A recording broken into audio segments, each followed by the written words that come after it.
अस्सलाम वालेकुम व्यूवर्स, कैसे हैं आप? उम्मीद है सब ठीक होंगे। आज फिर वही सवाल, क्या बनाएं क्या बनाएं क्या बनाएं, यही सवाल सबसे पहले जहन में आता है। तो इसी तरह भी मैं सोच ही रही थी कि कुछ गेस्ट आए जिन्होंने बताया ही नहीं कि हमने आ जाना है। अचानक ही वो आ गए, तो मैंने पूछा क्या बनाया जाए आपके लिए। तो कहते हैं कि हम वेजिटेरियन हैं, हम सब्ज़ियाँ ही खाते हैं। तो मैंने कहा सब्ज़ी बता दें क्या बनाऊँ। वैसे तो मैंने पालक मंगवाई है, मैं पालक बना लेती हूँ। कहते नहीं नहीं, पालक तो हम खाते ही नहीं हैं, आप कोई और सब्ज़ी बताएं कौन कौन सी है। तो मैंने उन्हें बताया कि सब्ज़ियों में नज़दीक से ही मिल जाती हैं, जिसमें गोभी, गाजरें, बैंगन, शिमला मिर्च, भिंडी, आजकल तो सारी सब्ज़ियाँ मिल जाती हैं। तो आप बता दें, इनमें से जो कहेंगे वो मैं मंगवा लूँगी। तो फिर बाद में सब्ज़ियाँ सुन के कहते नहीं नहीं, हम तो ये सब्ज़ी खाएंगे नहीं। मैंने कहा आप तो खुद ही बोल रहे हो हम वेजिटेरियन हैं, तो फिर सब्ज़ी क्यों नहीं खा रहे? तो सब्ज़ी बना देती हूँ कोई भी। कहते नहीं नहीं, ऐसी बात नहीं है, हम वेजिटेरियन ही हैं, लेकिन आज दिल नहीं है सब्ज़ी खाने का। तो फिर उनका चिकन बना लेती हूँ। कहते चिकन भी नहीं खाना। अब मैं सोचूं क्या बनाऊँ क्या बनाऊँ। आकर फिर मैंने उन्हें कहा क्यों ना आज फिर कड़ी बना ली जाए। कहते हाँ ये तो बिल्कुल ठीक है, कड़ी बना लेते हैं। कड़ी के साथ रोटी खानी है या चावल खाने हैं? उन्हें रोटी पसंद थी, क्योंकि सर्दी का मौसम है, सबके गले ख़राब थे। तो फिर मैंने रोटी बना ली। वैसे उनका दिल चावल खाने का था, लेकिन चावल उन्होंने कहा नहीं बनाने, गले ज़्यादा ख़राब ना हो जाए। तो फिर मैंने कड़ी बना ली। कड़ी बनाने के लिए मैंने प्याज कट किया, उसको मैंने ऑयल डालकर चूल्हे पर रख दिया। और जब ये हल्का सा ब्राउन हो गया तो उसमें मैंने टमाटर, मिर्चें, अदरक का पेस्ट शामिल कर दिया। और फिर इसमें मैंने मिर्चें और हल्दी और नमक, इसके अलावा कलवंजी और कसूरी मेथी शामिल की। कोई ख़ास मसाले इसमें शामिल नहीं किए। फिर इसको अच्छी तरह मैंने भून लिया। जब ऑयल ऊपर आ गया तो दूसरी तरफ मैंने एक बर्तन में दही की लस्सी बना ली और उसमें मैंने शामिल कर दिया बेसन, और उसको अच्छी तरह मिक्स कर लिया। ये तड़का जो सा है वो फ्राई हो रहा है, यानी कि इसमें जब ऑयल ऊपर आ जाएगा इसे उसी लस्सी में शामिल कर दूंगी। दूसरी तरफ मैंने पकौड़ों का मैज़ा तैयार कर लिया। तो पकौड़ों में मैंने ये प्याज और आलू और पालक थी और टमाटर मिर्चें ये कट करके डाल दी, और नमक मिर्चें जो चीज़ें हैं वो मैंने अपने टेस्ट के मुताबिक शामिल कर दी।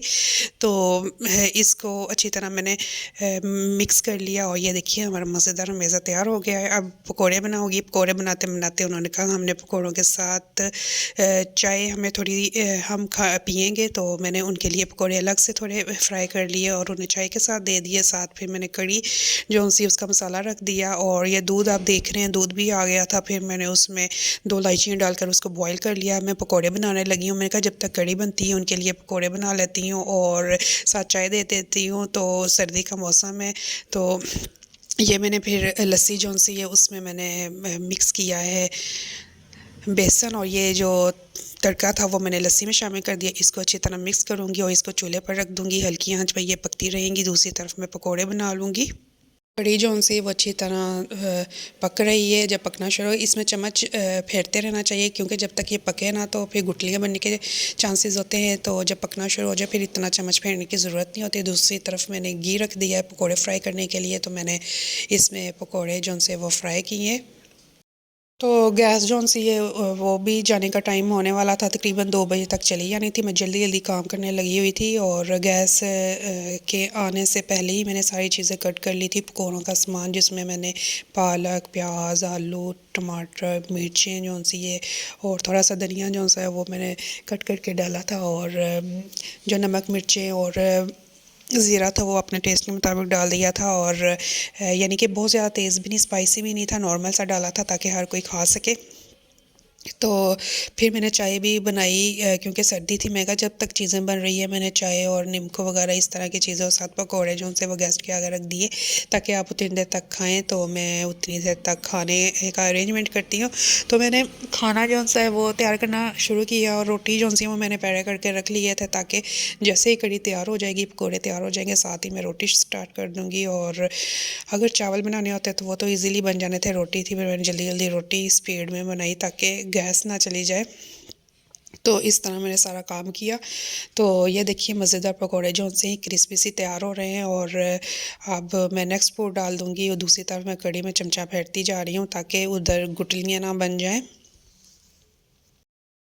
तो बूंदाबांदी होने लग पड़ी थी। तो फिर साथ ही मैंने कुछ कपड़े धोए हुए थे वो मैंने उतारे और साथ साथ ये काम भी कर रही थी। और कपड़े जो से मैंने कुछ अंदर कमरे में हैंग कर दिए ताकि सूख जाएं। और ये देखिए पकोड़े जो से वो तैयार हो चुके हैं। और दूसरी तरफ कड़ी जो सी है वो भी हमारी तकरीबन तैयार हो चुकी है। अब मैं पकोड़े उसमें शामिल कर दूँगी और फिर उस को तड़का लगाऊंगी एंड में ज़ीरे का। ये देखिए अब मैं करूँगी पकोड़े इसमें शामिल। तो पहले मैंने थोड़े से शामिल इसलिए किए थे, देखती हूँ कड़ी जौन सी है वो कहीं ऐसा ना हो कि पकोड़े पकोड़े हो जाए। तो मैं पहले इनको मिक्स करके देखा कि कहीं पकोड़े ज़्यादा तो नहीं है, लेकिन ठीक थे पूरे पूरे। फिर मैंने वो बाकी के सारे पकोड़े जो से वो भी इसमें शामिल कर दिए। और फिर इसके बाद मैंने ग्रीन जो धनिया है, धनिया के बगैर तो कड़ी का मज़ा ही नहीं है। ग्रीनरी जो सी है वो भी तो होना ज़रूरी है। मैंने धनिया काट के एक साइड पर रखा हुआ था, वो मैंने इसके ऊपर छिड़काव कर दिया। तो कड़ी की लुक इससे तो बहुत ही अच्छी लगने लग पड़ी। और फिर इसके ऊपर मैंने ज़ीरे का तड़का लगाया, वही जो सा घी जिसमें मैंने पकोड़े फ्राई किए थे उसमें से मैंने थोड़ा सा घी निकाला और उसको फ्राई पैन में डाला और थोड़ा सा ज़ीरा डाला। और ज़ीरा डाल के हल्का सा इसको मैंने किया ब्राउन और इसको कड़ी के अंदर शामिल कर दिया। कड़ी का जायका जो सा था इतना ज़बरदस्त कि मज़ा ही आ गया खाने का। और जो खाने वाले मेंबर्स थे उन्होंने सब ने बहुत ज़्यादा तारीफ़ की। और फिर रोटी जो सी थी वो तो मैं साथ साथ, क्योंकि वो जो गेस्ट है वो सारे किचन में ही बैठे हुए थे, क्योंकि आम मिलने वाले थे, कोई ऐसा नहीं था कि वो ड्राइंग रूम में बैठे। तो इस तरह वो पास ही मेरे बैठ गए तो मैं गरम गरम रोटी उनको देती गई। और ये देखिए कड़ी जो सी है वो हमारी मज़ेदार तैयार हो गई। तो देखें देखने में भी बड़ी ज़बरदस्त लग रही है। तो मैंने ये चेक करके देखी, नमक मिर्च हर चीज़ बिल्कुल पूरी थी और टेस्ट इसका बहुत अच्छा था। और ये ज़ीरे का जो मैंने एंड में तड़का लगाया ये तो इससे तो टेस्ट बहुत ही ज़बरदस्त हो गया था। तो सबको पसंद आई। तो इसके बाद फिर मैंने चाय बनाई थी और इस तरह खाना हमारा जो सा था गैस जाने से पहले तैयार हो गया था। ये देखिए मैंने रोटी रख दी थी, तो मैंने पास ही थे तो मैं सबको गरम गरम देती जा रही थी। और रोटी जो सी है वो हमारी बड़ी मज़े की फूली हुई बढ़ रही थी कड़ी के साथ। मैंने पूछा था कि अगर आप मकई की रोटी खाना चाहते हैं तो वो बना देती हूँ, कहती नहीं हम यही खा लेंगे। तो मैंने फिर इसी तरह यही रोटी जो सी है वो बनाई और दी इनको। और बाद में फिर मैंने ख़ुद खाई, क्योंकि मैंने इसलिए बाद में खाई थी कि मैं पहले काम कर लूँ ताकि गैस ना चली जाए। पाकिस्तान में सबसे बड़ा इशू गैस का, बिजली का। तो फिर फटाफट काम करती रही और इसी के साथ दीजिए इजाज़त। अल्लाह हाफ़िज़।